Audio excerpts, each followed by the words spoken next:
It's the 29th here in Seoul, and I'm Kim Dami. We begin with the stories making the headlines at this hour, starting with the South Korea-UAE summit. President Yoon Suk-yeol and President Mohammed bin Zayed Al Nahyan are holding a bilateral summit at the Yongsan presidential office today. They're set to discuss a variety of topics of bilateral interest, including nuclear energy and defense. South Korea's military detected around 10 balloons believed to be propaganda leaflets sent by North Korea in border areas in Gyeonggi-do and Gangwon-do provinces. Some of them were reportedly carrying what is suspected to be excrement. Israeli military tanks were reportedly spotted in central Rafah on Tuesday for the first time since Israeli forces entered Gaza's southernmost city early this month.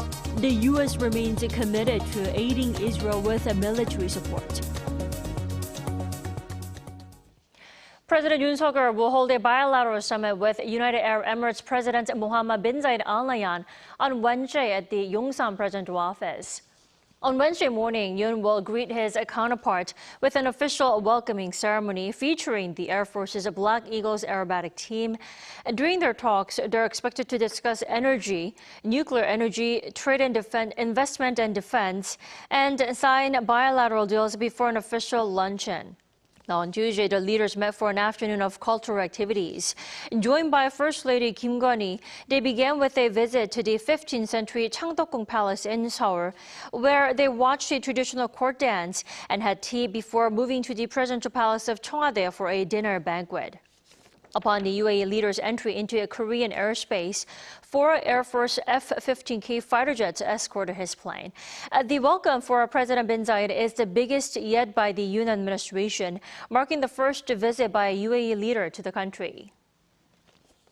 So anticipation is high for South Korea and the United Arab Emirates to build their friendship and cooperation for decades to come. Our Oh Soo-young gives us a glimpse of what may come. Ahead of President Yoon Suk-yeol's bilateral summit with United Arab Emirates President Sheikh Mohammed bin Zayed Al Nahyan on Wednesday, experts and the media are expecting a detailed follow-up on their pledge last year to further advance their special strategic partnership. On Monday, Emirates news agency said the two countries' partnership promises to unlock new frontiers, noting that trade and investment between the two sides have already seen a significant increase. Bilateral trade in non-oil sectors hit $5.3 billion in 2023, a 12.5% increase on year. But there's more room for growth as both countries move towards the post-oil era. With South Korea's diverse areas of expertise, the potential cooperation is limitless. Nuclear energy, semiconductors, reusable batteries, automobiles, biodefense, and aerospace. Also, the UAE is in need of a strong manufacturing base. In this regard, establishing a South Korean industrial complex would build R&D centers or factories in the country. This could help the UAE reshape its industrial structure to support and expand exports of its domestic products to the world. During the summit in Abu Dhabi last year, the UAE leader promised to invest $30 billion in South Korea's strategic industries. The two governments in October concluded a bilateral trade pact removing tariffs on over 91% of all items traded over the next 10 years. Seoul says on top of furthering cooperation in trade, energy and nuclear power, defense will be another major summit agenda on Wednesday. Due to the threat posed by North Korea, South Korea has made strenuous efforts to achieve self-sufficiency in national defense. Following the United States reducing its military presence in the Middle East, the UAE has been aiming to reduce its security dependence on one particular country. Instead of engaging in only weapon sales, South Korea and the UAE would be able to reduce various geopolitical risks by jointly developing their arms industries and engaging more strategic and joint operations together. Yoon's office has said the UAE is the only country in the Middle East with which South Korea has established a special strategic partnership, likening their solidarity to an alliance. Rather than engaging in competition, the two countries must join together in solidarity in order to maximize both their national interest. Korea's technology and human resources, combined with the UAE's capital, enterprising spirit, and global nature, Both countries can become pivotal force through their exemplary case of solidarity, encouraging peace and prosperity across both Middle East and Northeast Asia. With the first ever visit of an Emirati leader to Seoul, Emirates news agency said the two sides are poised to demonstrate what development and prosperity paragons can do as partners. Seoul, Arirang News. Last night, residents of Gyeonggi-do province were startled after receiving an emergency disaster text message, which read that objects suspected to be leaflets sent by North Korea had been found in the area. Now, at least 10 balloons suspected to be filled with waste have been found. Our Iuni has the details. The South Korean military announced on Tuesday night that objects suspected to be leaflets from North Korea had been found. The Joint Chiefs of Staff said that objects were found in Gyeonggi-do and Gangwon-do provinces, and the military is taking action. Shortly after, Gyeonggi-do province sent an emergency disaster text message to its residents. However, the message also came with a short English translation which read, "Air raid preliminary warning, causing shock among residents." The South Korean military explained that around 10 balloons have been found. Some had dark-colored, foul-smelling substances in bags attached to them, suspected to be excrement and used tissue paper. Some are still airborne, but as it was nighttime, the military did not shoot them down and is continuing to monitor the area. On Sunday, North Korea warned of retaliatory action against the distribution of anti-Pyongyang leaflets in border areas by North Korean defectors and conservative activists in South Korea. North Korean authorities have stated through its state media that waste paper and trash will be sent to border areas and central parts of the country, and South Korea will see how much effort it takes to clean it up.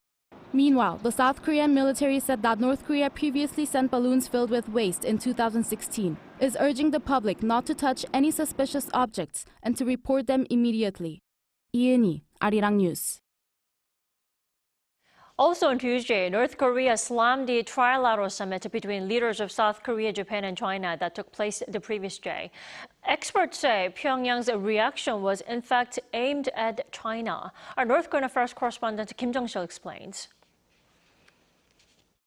The North Korean Ministry of Foreign Affairs said if anyone tries to preach to us about denuclearization and tries to deny or violate our constitutional status, we will consider it the most severe violation of our sovereignty, in a statement on Monday.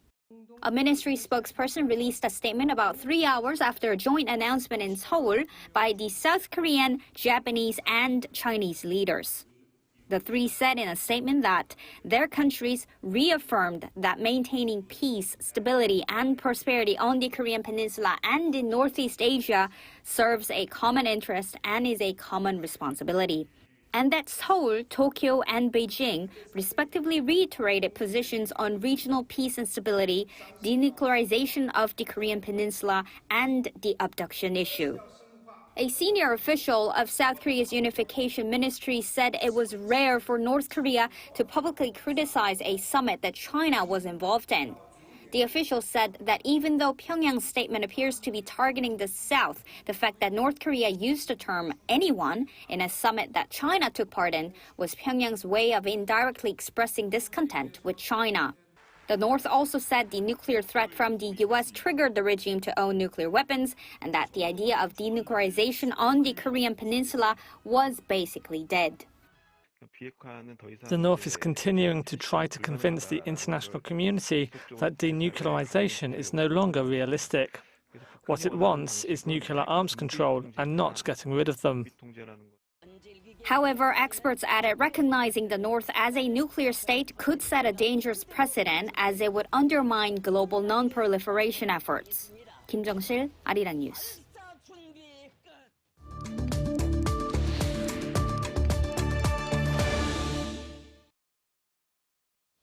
It was a rough Memorial Day weekend, especially for those in the central U.S., with relentless, violent, and destructive storms in recent weeks, while the southern parts of the country are facing heat and humidity. For more on this, we're joined by VOA correspondent Chris Cascahoy. Well, great to have you back.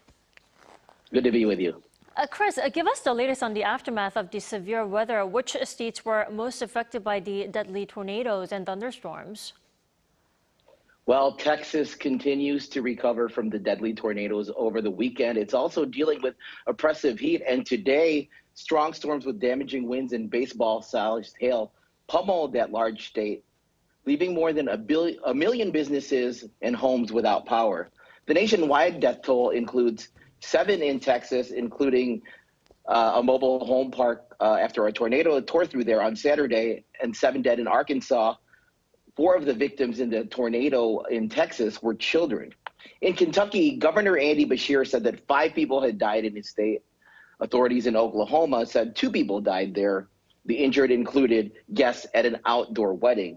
Now, more than 150,000 homes and businesses had no power Tuesday as of midday in the states of Kentucky, Arkansas, West Virginia, and Missouri, according to the website poweroutage.us. Dami? Well, this appears to be an unusual phenomenon. Where did these tornadoes and devastating thunderstorms come from? Well, April had the second highest number of tornadoes on record in the U.S. Late May is usually the peak of tornado season, but a meteorology professor at Northern Illinois University says the recent storms have been exceptionally violent, producing very strong tornadoes. A senior scientist at the National Severe Storms Laboratory said a persistent pattern of warm, moist air is to blame for the string of tornadoes over the past 2 months and the past several weeks here in the U.S. Well, is that why some states are experiencing unusual heat and humidity? Yeah, it's due to that pattern of warm, moist air, which is at the northern edge of a heat dome, which is bringing temperatures now here in late May that aren't typically seen until the peak of summer, and summer doesn't even start until next month. The heat index, which is the combination of air temperature and humidity to indicate how the human body feels with heat, neared triple digits in parts of South Texas on Monday. Extreme heat was also forecast for major Texas cities, San Antonio and Dallas. And meanwhile, in Florida, Melbourne and Fort Pierce set new daily record highs on Monday. Both hit 98 degrees, which is 36.7 Celsius. Miami set a record high of 96, which is 35.5 Celsius on Sunday. Well, back to the fierce, deadly tornadoes and storms. Where are these severe weather conditions headed now then? Well, the threat is moving eastward across the U.S. On Wednesday, there will be some risk of severe thunderstorms that will extend along a 2,500-kilometer swath from the Rio Grande Valley, which is the Texas border, all the way up to the Canadian border along eastern Montana and western North Dakota. And the likelihood of thunderstorms and the potential for severe weather will continue farther to the east as the week moves on over the Plain States on Friday, and finally it will reach the Mississippi Valley on Saturday. Well, how are storm victims? I'm sure they are getting some help they need. How are they getting their help? Well, in the state of Kentucky, the governor there, Andy Beshear, declared a state of emergency, which will allow all of the local and state resources to go to helping in the relief efforts. Meanwhile, in Texas, more than a third of the counties are under a disaster declaration, which means the local jurisdictions and governments there no longer have the resources to respond to the tragedy. And so relief organizations like the American Red Cross have arrived on the scene. And the Red Cross usually provides relief and recovery services in disasters like these, from sheltering and feeding residents affected by tornadoes to distributing cleanup supplies once the recovery effort begins. And also a number of local relief agencies are on the ground helping with the effort. Now, it's important to note that disaster response in the U.S. follows a ground-up pattern, which means that affected states like Kentucky and Texas are expected to apply for federal disaster relief from the U.S. government once they exhaust all their local resources. Dami. All right, Chris, thank you as always for the report. We appreciate it. Thank you.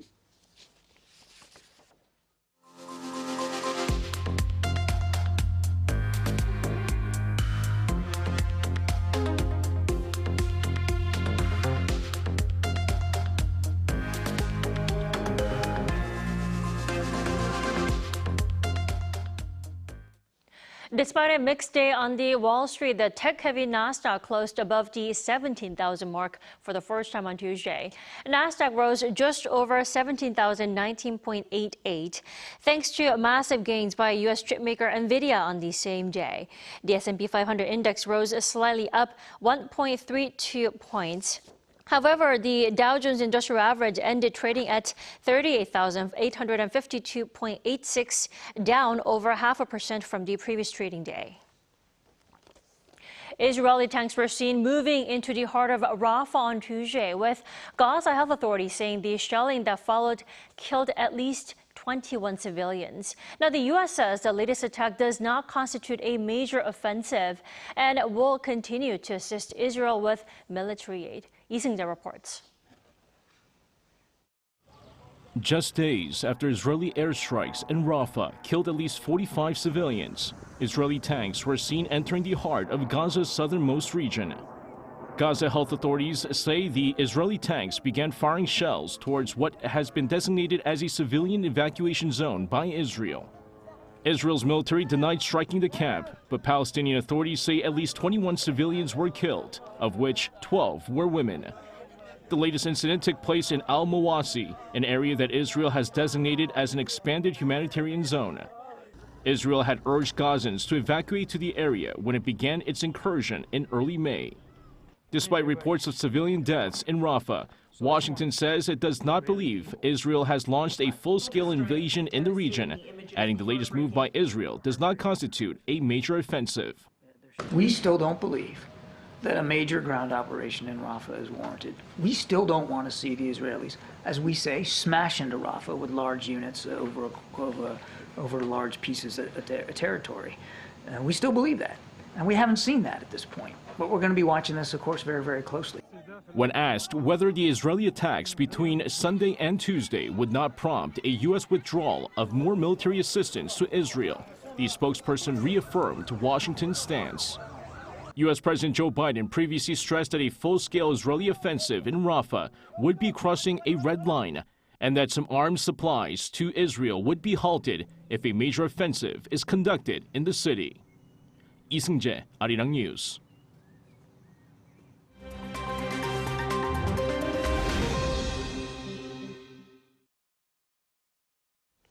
Good morning, I'm Kim Si-young, and now we turn off to stories from around the world.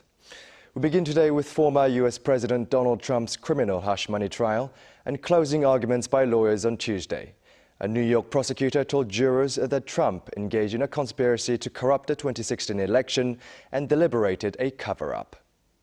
As the 5-week trial comes to an end, prosecutor Joshua Steinglass told jurors that Trump falsified business documents to cover up a hush money payment to a porn star and that the case has broader political concerns as Trump showed that having allies in the media can lead to control over what information reaches the voters. Trump's lawyers, in closing statements ahead of Steinglass, called Trump's fixer, Michael Cohen, the MVP of liars. They also gave 10 reasons why the jury should have reasonable doubt, a lack of evidence to show Trump knew the invoices were sent. After the closing arguments, jurors could begin deliberations as soon as Wednesday. Pope Francis has made a statement of apology following reports that he used highly derogatory language towards gay men. The Vatican said the Pope did not mean to offend anyone and that he is sorry to those who were hurt by the use of a word. A spokesperson from the Christian Catholic LGBTQ+ Association expressed disappointment on Tuesday after Pope Francis was widely reported to have used an Italian term to refer to homosexuals, as he told Italian bishops that he remains opposed to accepting gay people into the priesthood. The 87-year-old pontiff had received praise for his efforts towards the LGBT community when he said in 2013, "If a person is gay and seeks God and has goodwill, who am I to judge?" Last year, he also allowed priests to bless same-sex couples. Taiwan's parliament passed a reform package on Tuesday, pushed by the opposition party, that would increase oversight of the government. The contested reforms will allow lawmakers the power to ask individuals, private companies and the military to disclose information deemed relevant by the members of the parliament. The bill includes increased control of budgets, including defense spending by the legislature. The reforms also criminalize contempt of parliament by government officials and require the president to give regular reports to parliament and answer to lawmakers, a first of such a move for Taiwan. Outside the parliament building on Tuesday, thousands of protesters expressed their anger with chants about opposing Chinese political interference. And finally to England and the annual Cooper's Hill cheese rolling race held in Gloucestershire. The race involves participants chasing a 4-kilogram wheel of double Gloucester cheese down a steep hill, with many falling and tumbling down to the grass meadow below. 22-year-old Tom Kopke won the first men's downhill race, while 23-year-old American Abby Lamp won the women's race. The tradition dates back some 200 years, and the winner takes home the cheese.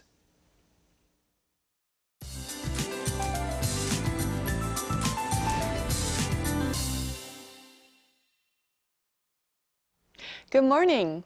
The capital area enjoyed clear skies on Tuesday with a gentle breeze. It's a nice and bright start to the day, but afternoon highs will rise rapidly, going up much warmer than yesterday in much of Korea. And especially those in southern regions and the East Coast will have a bigger jump in highs, topping out at 30 degrees Celsius in Gangneung and Daegu this afternoon. Abundant sunshine continues nationwide, boosting UV rays to very high levels in the afternoon. Remember to have sunglasses on. If your eyes are not protected in the sun, they're exposed to multiple types of UV rays. Checking on today's highs now, Seoul gets up to 27 degrees Celsius, Gwangju topping out at 29 degrees. Air quality will be normal to good nationwide, but the ozone level will reach a high level during the day today. Then we're expecting more clouds than sunshine for the rest of the week, with a slim chance of rain on Jeju on Friday and Gangwon-do this weekend. With that in mind, let's take a look at the international weather conditions.